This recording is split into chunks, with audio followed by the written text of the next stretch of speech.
नमस्कार दोस्तों, आप सभी का हमारे यूट्यूब चैनल में हार्दिक स्वागत है। आज के इस वीडियो में बात करने वाले हैं सेमेस्टर एग्ज़ाम रिजल्ट में अगर आपके बैक या फेल लिखा हुआ आ रहा है, यानी कि BPROM या FPROM लिखा हुआ आ रहा है, या ऐसे सब्जेक्ट जिसमें आपके मार्क्स ही नहीं बन रहे हैं, तो आपको क्या करना होगा, क्या नहीं करना होगा, इसी से रिलेटेड जानकारी आपको इस वीडियो में मिलने वाली है। वीडियो आप लोग पूरा देखिएगा और अगर आप चैनल पर नए हैं तो चैनल को सब्सक्राइब, वीडियो को लाइक और बेल आइकन ज़रूर दबा लीजिएगा। हम बात कर रहे हैं उन स्टूडेंट्स की जिनके सेमेस्टर एग्ज़ाम का रिज़ल्ट आने के बाद वो रिज़ल्ट अपना देखते हैं और रिज़ल्ट में जितने मार्क्स की वो उम्मीद करते हैं उतने मार्क्स उनके नहीं बन पाते हैं। और आप सभी इस बारे में अच्छे से अवगत होंगे कि बहुत सारे बच्चे MA, MSc, BA, BSc, BCom, B.Ed इन सभी में बिना पढ़े भी कॉपी लिखने की पूरी कोशिश करते हैं और मार्क्स की उम्मीद पूरी 101% करते हैं, ठीक है, जो कि उचित तो नहीं है। पर यहाँ पर रिटन एग्ज़ाम होता है तो बिल्कुल ये सही बात है कि आप जितना अच्छा लिख पाते हैं, जितना अच्छा आपने कवर किया है, जैसे डायग्राम बनाया है, उसके बारे में आपको जानकारी है, क्वेश्चन के हिसाब से आंसर आपने लिखा है, पेज उतने ही भरे हैं जितने भरने चाहिए थे, यानी कि जितने शब्दों का इस्तेमाल करना चाहिए था उतना आपने किया है। अगर ऐसी चीज़ें आप कर रहे हैं तो बहुत अच्छी बात है। और मान लो कि अगर आप कुछ भी पढ़ के नहीं जा रहे हैं, अपनी मर्जी से ही जो मर्जी आ रही है लिख रहे हो और उम्मीद कर रहे हो आप 100 में से 80-90 नंबर आ जाए, तो ऐसा नहीं हो सकता। ये तो आपको मतलब जो है सच ही रहेगा। इसमें कोई दिक्कत वाली बात नहीं है कि आपके मार्क्स अगर बिना पढ़े जा रहे हो, कुछ भी लिख रहे हो तो आपके मार्क्स पास हो रहे हो, वो बहुत बड़ी बात है, ठीक है ना। किसी भी यूनिवर्सिटी में आप चले जाइएगा, अगर आप मन से ही पूरी कॉपी लिखने की कोशिश करते हैं, क्वेश्चन क्या पूछ रहा है, आप आंसर क्या लिख रहे हैं, अगर इस टाइप से लिख रहे हैं तो आप पास हो रहे हो, बहुत अच्छी बात है, बहुत बड़ी बात है, ठीक है। पर ऐसे स्टूडेंट जिन्हों को उम्मीद रहती है, पढ़ के भी जाते हैं, लिखते भी अच्छा है, पर मार्क्स नहीं बन पाते हैं और उनके बैक या FPROM लिखा हुआ शो हो जाता है, तो ऐसी कंडीशन अगर आपके साथ है तो आप वीडियो एंड तक देखिएगा। मैं आप लोगों को कुछ सॉल्यूशन बताने वाला हूं ताकि आपकी जो टेंशन है दिमाग में वो कम हो सके। पहली बात तो ये देखो कि कभी भी बैक या फेल लिखा हुआ आ जाता है तो इसका मतलब ये नहीं है कि वो आपका भविष्य डिसाइड कर देगा, ऐसा कुछ नहीं है, है ना। तो आप लोगों को पहली बात तो निराश होने की कतई आवश्यकता नहीं है। हाँ, हम मानते हैं कि टेंशन होती है, नॉर्मल है, पर यहाँ पर जो है आपको धैर्य से काम लेना है, हिम्मत दिखानी है।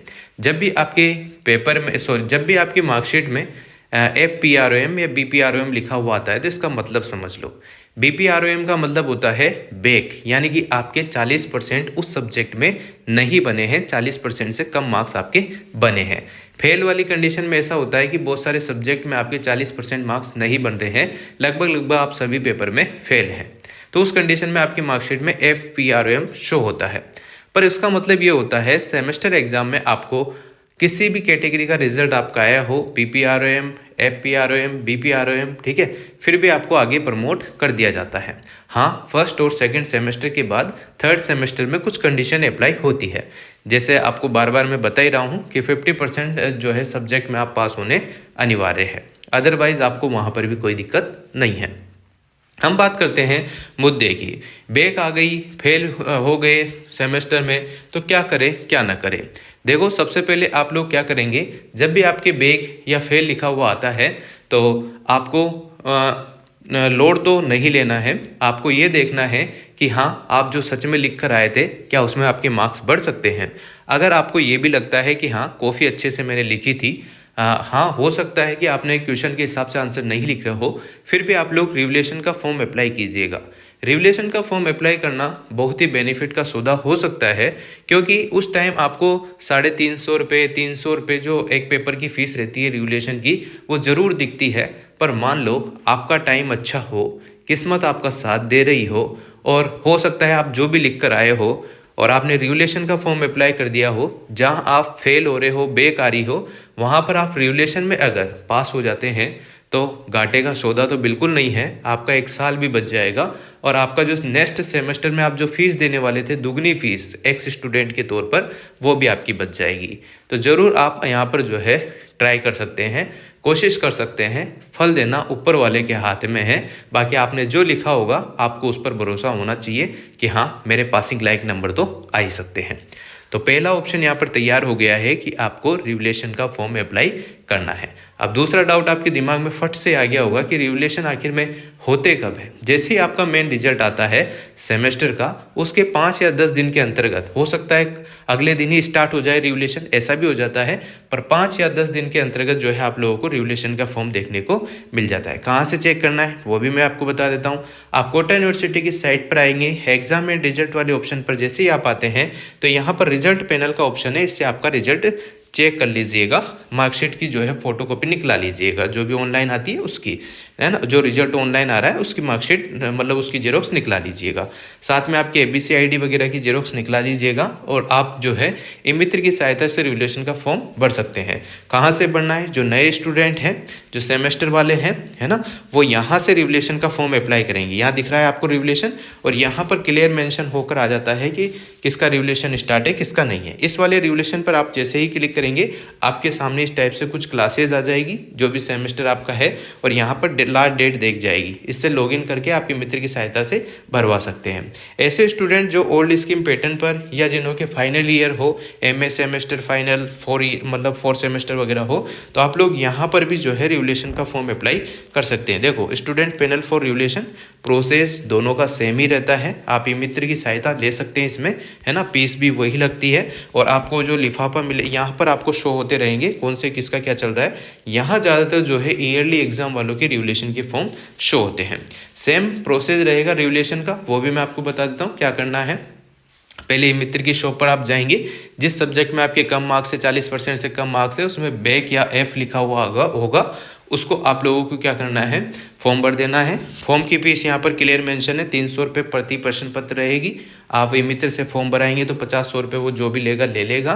फिर उसके बाद आपको क्या करना है, उसको एक लिफाफे में रखना है वाइट कलर के में, जो भी कागज़ हैं जो ई मित्र वाला देगा वो, साथ में जो आपकी ऑनलाइन मार्कशीट या ऑनलाइन जो रिजल्ट है आपका उसकी फोटोकॉपी आपको रखनी है। साथ में आप अपने आधार कार्ड की जेरोक्स भी उसमें रखेंगे, जैसे, या फिर एबीसी आईडी की जेरोक्स भी रख सकते हैं, कोई दिक्कत नहीं है। जैसे आप उसको रखते हैं, उस लिफाफे को पैक करके लिफाफे के ऊपर आपको लिखना है परीक्षा नियंत्रक कोटा विश्वविद्यालय, यहाँ दिख रहा होगा एमबीएस मार्ग कबीर सर्किल के पास कोटा 324005, ये वहाँ का पिन कोड है, आपको लिख देना है। उसके जस्ट नीचे एक तरफ लिखना है अपना नाम और अपना ऑन मोबाइल नंबर। जैसे ही आप उसको लिखते हैं, लिफाफे को पैक करते हैं, आपको जाना है कहाँ, डाकघर में। अगर आप कोटा से दूर रहते हैं, कोटा नहीं जाकर जमा करा सकते हैं, तो आप आसपास के एरिया से या कोटा के अलावा माधोपुर से, बारा से, झालावाड़ से हैं, तो आप लोगों को क्या करना है, उसको स्पीड पोस्ट करना है डाकघर के थ्रू। स्पीड पोस्ट के आपके 50 रुपये लगते हैं, इससे ज़्यादा नहीं। स्पीड पोस्ट जरूर कर देना, क्योंकि उससे टाइम पर वो जो है आपका लिफाफा पहुंच जाता है। 10 या 15 दिन के अंतर्गत जाना रहता है उस लिफाफे को एड्रेस पर वो जो है आपके 12 घंटे में या 2-5 घंटों में भी पहुंच जाता है। ठीक है, तो यहाँ पर ये बात आप ध्यान रखेंगे। अगर आप कोटा के आसपास ही है, कोटा में ही रहते हैं, तो आप कोटा विश्वविद्यालय यानी कोटा यूनिवर्सिटी जाकर भी परीक्षा नियंत्रक कार्यालय में उसी तरीके से लिफाफे को पैक करके उसका एड्रेस लिख के, नाम लिख के, मोबाइल नंबर लिख के जमा करा सकते हैं। ये रहा रिवोल्यूशन का पूरा प्रोसेस। ठीक है, रिवोल्यूशन के 10-15 दिन की जो डेट रहती है, उसके बाद 1 महीने का पूरा प्रोसेस होगा, उसके बाद आपकी रिवोल्यूशन का रिजल्ट शो हो जाता है। बाकी यूनिवर्सिटी पर डिपेंड करता है कि वो 3 महीने लेट देगी या 10 महीने लेट देगी, वो अलग मैटर है। बाकी आपका काम आपको करना होगा। रिवोल्यूशन में ज़्यादातर स्टूडेंट्स के मार्क्स बढ़ जाते हैं और पूरी संभावना रहती है मार्क्स बढ़ने की। अगर आपने थोड़ा बहुत भी अच्छा लिखा है तो कोशिश रहती है कि आपको पास कर दिया जाएगा। अगर फिर भी आपको डाउट रहता है कि मैंने बहुत अच्छा लिखा था, मुझे कम मार्क्स मिले हैं, तो आप अपनी कॉपी भी चेक कर सकते हैं अपने अभिभावक के साथ जाकर कोटा यूनिवर्सिटी में। ठीक है, उसके लिए भी फॉर्म भरना होता है, सारे प्रोसेस रहते हैं, उसका अलग से शुल्क लगता है। ठीक है, ये बात तो क्लियर हो गई है। अब हम बात कर रहे हैं उन स्टूडेंट्स की जो रिवोल्यूशन का फॉर्म नहीं भरना चाहते हैं, वो क्या करेंगे। मान लीजिए जिन स्टूडेंट्स के फर्स्ट सेमेस्टर में बैक थी, समझा रहा हूँ मैं आपको, है ना, समझाने के तौर पर ही ये वीडियो है। जिनके फर्स्ट सेमेस्टर में बैक है, उनके एग्जाम, अगर उनके रिवोल्यूशन में रिजल्ट आ गया, रिवोल्यूशन फॉर्म भर दिया, वो पास नहीं हो पाते हैं या उन्होंने रिवोल्यूशन का फॉर्म ही नहीं भरा था, तो ऐसी कंडीशन में जिन स्टूडेंट्स के फर्स्ट सेमेस्टर में बैक है, 1 सब्जेक्ट में, 2 सब्जेक्ट में, तो उनके उन 1 या 2 सब्जेक्ट के पेपर ही वापस से लगते हैं। कब?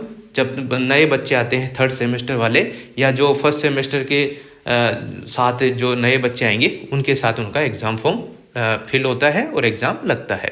यानी कि फर्स्ट सेमेस्टर में बैक है तो उनके एग्जाम थर्ड सेमेस्टर के साथ होते हैं। अगर थर्ड सेमेस्टर में उनसे फर्स्ट सेमेस्टर के पेपर बैक के क्लियर नहीं हो पाते हैं तो जो नए बच्चे आएंगे फर्स्ट सेमेस्टर के अगले साल उनके साथ एग्जाम होगा।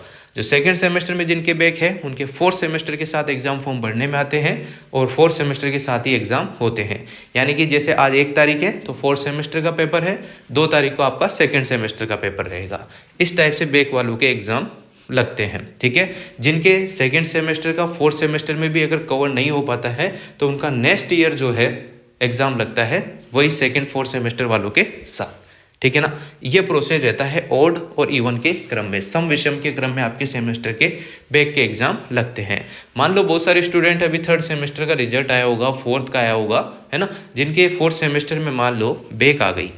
अब वो क्या करेंगे, रिवोल्यूशन का फॉर्म अप्लाई करेंगे। पहली बात, अगर नहीं करना चाहते हैं तो वो अगले साल सेकेंड या फोर्थ सेमेस्टर का इसी टाइम पर एग्जाम फॉर्म होता है उसी टाइम पर होगा। ठीक है ना, तो यही प्रोसेस है। बहुत सारे बच्चे चिंतित हो रहे थे कि सर क्या करें क्या ना करें, ऐसे हो रहा है वैसे हो रहा है, तो आप लोगों को यही काम करना होगा। बाकी आप लोड लेना चाहते हैं दुनिया भर का तो आप लेते रहिएगा, कोई दिक्कत नहीं है। आपकी बीपी शुगर खुद बढ़ाते रहो, कोई दिक्कत नहीं है ना। अगर आपको लोड लेकर ही सब कुछ हो रहा हो तो आप आराम से भर भर के लोड लो, और अगर उससे आपको पता चल रहा है कि इससे कुछ नहीं होने वाला लोड से, और रियल में भी लोड लेने से कुछ नहीं होगा, आपको रास्ते खुद ही पहचानने होंगे। और मैंने आपका मार्गदर्शन कर दिया है कि आपको क्या करना है क्या नहीं करना।